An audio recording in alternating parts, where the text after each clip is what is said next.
Once upon a time, in a town much like ours, lived a curious young man named Max. Max was a dreamer.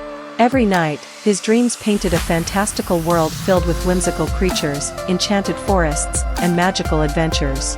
One day, Max's science teacher, Mrs. Hawthorne, explained a fascinating fact about dreams. Dreams, she said, are like movies your brain plays when you sleep. They're not real, but sometimes, they can feel really lifelike. Max pondered on this. He was fascinated by the idea of living in his dream world. He imagined endless adventures, joyous laughter with the creatures, and journeys into the heart of the enchanted forest. He wished, oh, how he wished, to stay in that magical world forever. So, Max decided to do an experiment. He thought, if I dream about my dream world every night and think about it every day, maybe I can live there forever. He spent all his waking hours drawing the fantastical creatures, the lush green forests, and the magical adventures he encountered in his dreams. Every night, Max dove eagerly into his dream world. He laughed with the fantastical creatures and embarked on magical adventures.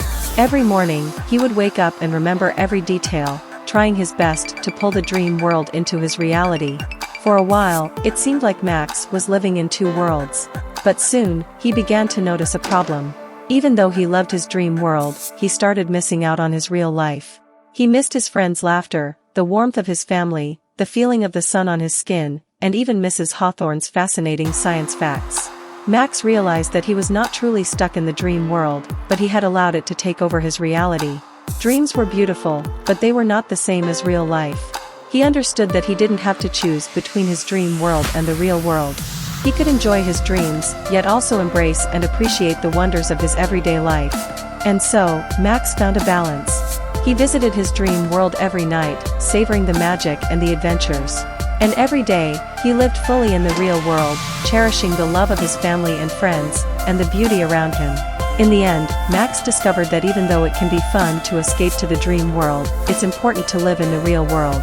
After all, as magical as dreams can be, there's a unique kind of magic in our everyday lives, a magic that's just as enchanting, just as special, and just as worth exploring.